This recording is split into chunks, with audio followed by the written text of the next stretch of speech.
Hi, I'm Reverend Greg and I welcome you to this video in the tutorial series Shaders for Hobby Programmers. Today I'll start a new topic. We're going to look into Luma Masks now, and along the way we will learn about remapping UVs and about adding vertex attributes using a customized vertex buffer. The videos will be shorter than the last few and hopefully I can edit and upload them a bit faster as well. In this video, we'll create a basic Luma Mask dissolve shader and build upon that in the later videos. We're going to write this simple, but in my opinion quite cool shader where the Luma Mask is used to change the alpha value of the base image.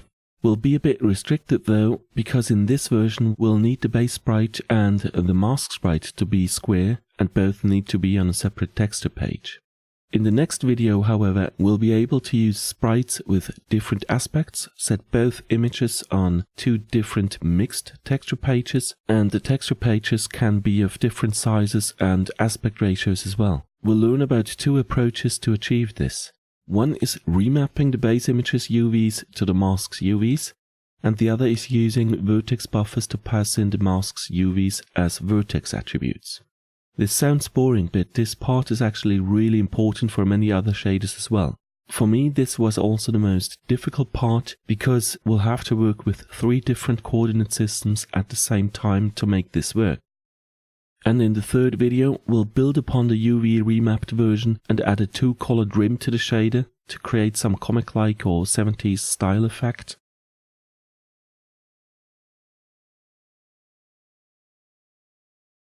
In the video after that, we'll create a Luma Mask shader with a color ramp using a ramp texture like this fiery dissolve shader. And finally, I'll finish the topic with a video on how to create some more interesting Luma Masks in image manipulation programs like GIMP. But as always, a short disclaimer first. This tutorial series is mainly for hobby programmers who struggle with understanding shaders. I'm not a professional programmer and I'm not very good at maths, so if you see any mistakes in my video or see a better way to solve a problem, please add a comment so everyone can learn from you. Let me first show what a Luma Mask actually is. We're going to draw this mockup menu sprite, but we're going to draw it by a Luma Mask shader. This shader will also receive a second texture, the Luma Mask texture, which is just some grayscale image like the one shown here. Luma Mask means we're taking the luminance of the mask texture and use it as alpha value on the base texture. To make this more interesting, we're not replacing the base sprite's alpha with the mask's value though. We're going to turn the mask's value into a smooth stepped value first and apply that to the base sprite's alpha. To turn this into a dynamic effect, the shader will need a uniform for time. Time will range from 0 to 1 and will be a dynamic threshold to darken or brighten the mask's luminance and thus the base sprite's alpha value. When time is 1, the smooth stepped mask will be a solid white and thus the alpha of the base will be 1. But when lowering the time value, the darks on the mask will start to show and decrease the base sprite's alpha. And finally, when time is 0, the smooth stepped mask is black and thus the base sprite's alpha is 0 and the base disappeared. But this still looks pretty boring. So we're going to do something similar to what we did in the video on duotoning. We're going to apply a tolerance value to the smooth step. At a tolerance of 1, we're not changing anything yet.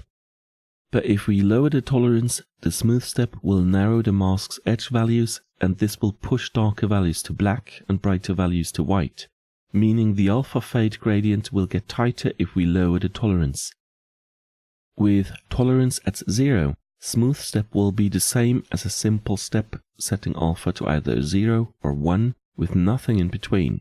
So if that's all you want, you can replace a smooth step function with a step function.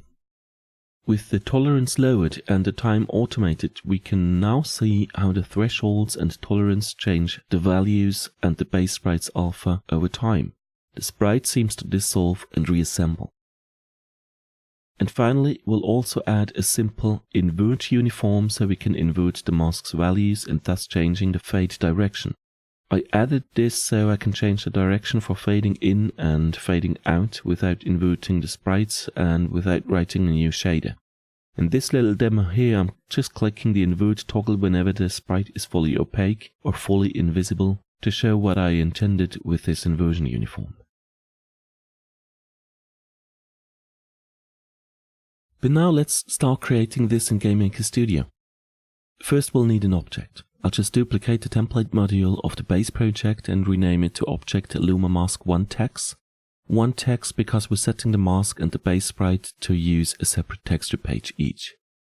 Then we'll also need a testing room, so let's create a child of the template room and rename it room Luma Masks. We'll only need 2 sliders, 1 toggle button and 3 trigger buttons. So on the modifiers layer, I'll move and stretch the kill modifiers to remove everything we won't need. And then we can place the Luma Mask object on the main layer. We'll of course also need a shader, so let's just create a shader and rename it shader Luma Mask 1 text. And finally we'll need some sprites for the base and the mask. As base sprite I've already imported this rather ugly mockup menu image, and I'll need to make sure that this is set to be on a separate texture page. This means GMS will create a texture page just for this sprite. The texture page will be as small as possible for the sprite to fit. However, a texture page's size will always be a power of 2. Now, since this mockup is 256 by 256 pixels, this means GMS will create a texture page of the same dimension and its texture or UV coordinates will go from 0, 0 to 1, 1. In the next video, we'll make this shader work on mixed pages though.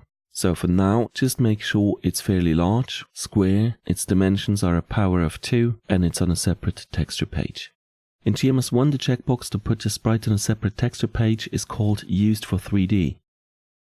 Then of course we'll also need a mask sprite. There are several in the base project already, but I want to work with copies of them. So I'm duplicating sprites, mask cross, mask bars and mask cloud, and add underline 1 text to the duplicates names.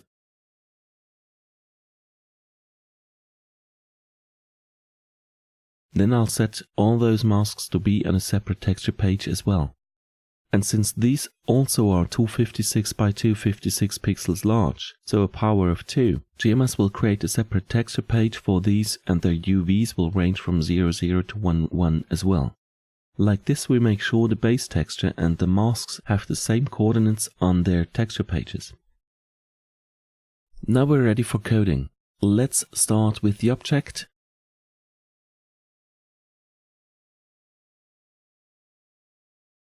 In Create Event, we can remove the region's information, resize view and application surface, and create scrolling mockup.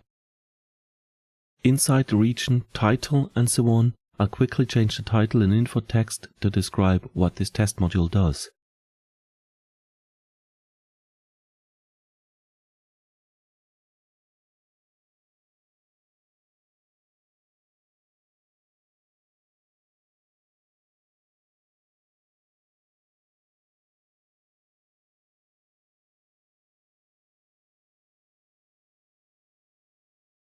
And in the region Sprite and Shader, we can now prepare the variables needed for this effect. Shader is the shader we just created, Luma Mask 1 text. And Sprite is the mockup menu sprite I imported. But we'll also need a mask sprite, and I'm picking the Cloud 1 text. And now to get the mask texture into the shader, we'll need the texture ID and the sampler index.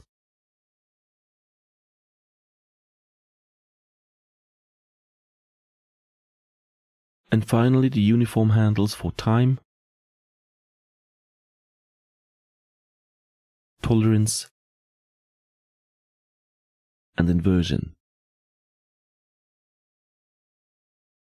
The last thing I'm adding to the Create event is a new region to set up the caption of the GUI elements we left in the test room.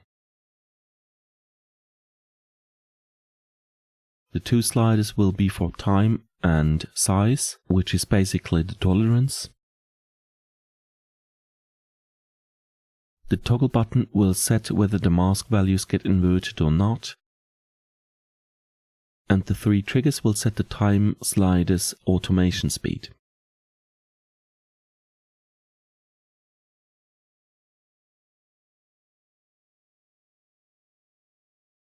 Now in step event I want the trigger buttons to change the time slider's automation speed.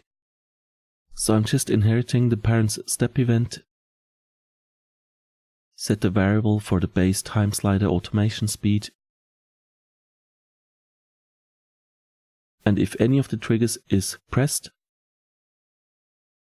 set the time slider's automation speed to the base speed,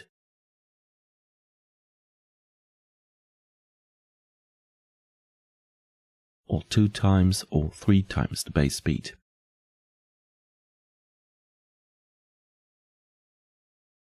And now to the draw event.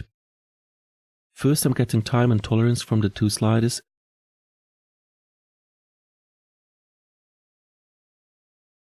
and then the inversion state from the toggle button. The sliders will return a value from 0 to 1 and the toggle button will return either 0 or 1. Then after setting the shader, I'll set the texture stage of the sampler index mask text and pass in the uniforms time, tolerance and inverse before drawing the base sprite and resetting the shader.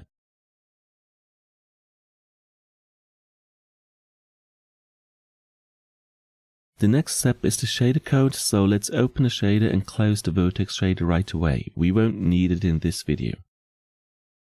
First we'll grab all uniforms, the sampler 2D mask texture, and the floats time, tolerance and inverse.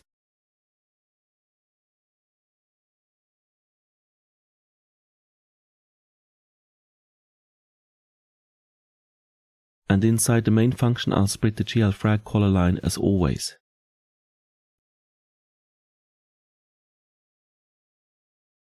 Now we'll also need to grab a sample from the mask texture.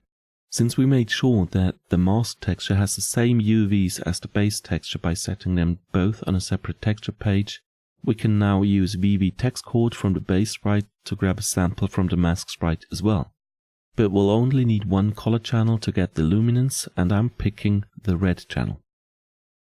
I'm also adding the inversion into this line already by subtracting the red channel from the uniform inverse and grabbing the absolute value of the result. So if inverse is 1, white becomes black and black becomes white, and if inverse is 0, the values stay unchanged. Now as explained, we'll not just use the mask value to change the alpha of the output. We'll use a smooth step and tolerance to push the darks into black and the brights into white, so we'll need either a step or a smooth step function for this.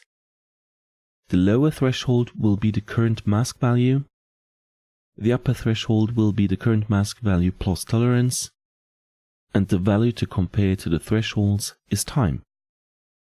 This is the core of our dissolve shader, and it might be a bit tricky to understand right away, so let's have a closer look at that.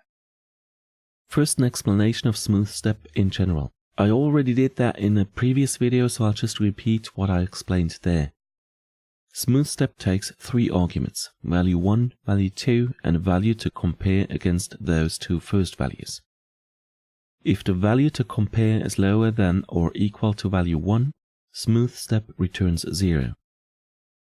If the value to compare is higher than or equal to value 2, smooth step returns 1. And if the value to compare is in between, smooth step returns an interpolated value between 0 and 1. The interpolation is not linear though, it's more like a cubic ease in, ease out tween to get a really smooth transition from 0 to 1. With this function explained, I can now show what it does to the mask value. On the x-axis is time ranging from 0 to 1. On the y-axis are all the inputs as well as the output of our smooth step function. The first input is the mask value represented by a green line. That's the luminance of the current fragment. Mask val of this fragment will not change over time, and in this example it's 0, which is just black. The second input is the mask value plus tolerance represented by a blue line, so the luminance of the current fragment plus the tolerance of, in this case, 0.25, and this will not change over time either. The third input is time represented by a violet line. So time is on the x and y axis, and time obviously will increase with time. And the output is the result of smooth step, which we will store back into mask val and will be represented by a red line. So at first, time will be 0, and thus at the lower threshold of the smooth step function. The function will return 0, and so mask val will be set to black. But as time progresses, it will move towards the second threshold, and the result of smooth step will increase as well. So mask val will become brighter and brighter over time. Once time reaches the upper threshold, smooth step will return 1, and so mask val will now be 1 or white for the rest of the animation. Now let's have a look at another fragment. Let's say it's a dark grey value of 0.25. Time starts at 0 again and will be lower than the lower threshold mask val. So the function returns 0 and mask val will be black. Now as time progresses, it will still be lower than mask val until it reaches 0.25. So up to time 0.25 the function keeps returning 0 or black. From time 0.25 though to time 0.5, the result of the function will approach and finally reach 1. And after time 0.5 the result will always stay 1 and thus the mask will be white. And the same happens with even brighter fragments on the mask, it just happens just a bit later. But back to our code. Now that we have our smooth step value, all we need to do is set the output color. glfrag color is a vec4 constructed from the vec3 base color.rgb and the float base color alpha times mask val. I'm not just setting the mask value as alpha because our base sprite has alphas lower than 1 and the multiplication makes sure pixels with an alpha lower than 1 keep their transparency. There's one more adjustment to make, but let's run this first to demonstrate what's not working yet. This looks promising already, parts of the image are masked out, and moving the tolerance down does what it should as well. Moving the time slider also works. The image assembles and dissolves as it should. And clicking the inverse button seems to work as well. Mind that the toggle button was automatically true at the start and I now set it to false. But if tolerance is more than 0 and we move the time slider up, we can see the image is not completely reassembling anymore, and the reason is in the smooth step function. For a pixel to become opaque, the smooth step function needs to return 1. Let's say the mask's fragment is nearly white, in example mask val is 0.9 and tolerance is 0.3, then mask val plus tolerance is 1.2. So if time is lower than 0.9, the result of smooth step is 0 and the pixel is invisible. And if time is larger than 1.2, the result of smooth step is 1 and the pixel is opaque. But if time ranges from 0 to 1, we can never reach those 1.2 and thus the sprite can never be fully opaque. So we need to add tolerance to time. I still want the time uniform resetting in GML range from 0 to 1, but inside the shader will extend time by tolerance. So let's add a new float called timext, set it to time plus tolerance and use timext inside the smooth function. If we run this again and move time to 1, we can see this is fixed now. But of course if we move time to 0, we got a new problem. The image now won't dissolve because timext won't reach 0 anymore, at least not if tolerance is greater than 0. So back in the shader code we need to make sure that timext ranges from 0 to 1 plus tolerance, and that's easy to fix. Time extended is time plus time times tolerance.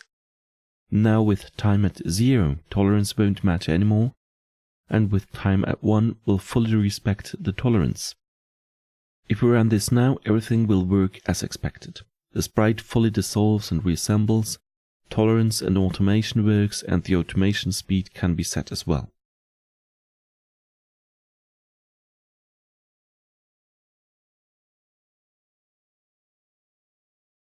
To wrap this video up, let's run this with another of the two masks I duplicated at the start of this video. The cross mask is just for testing the remapping techniques I'm showing in the next video, but the bars mask is pretty neat and I'll show how to do an even better version of this in a later video. So in Creative End, let's just set this bars mask and run the program again.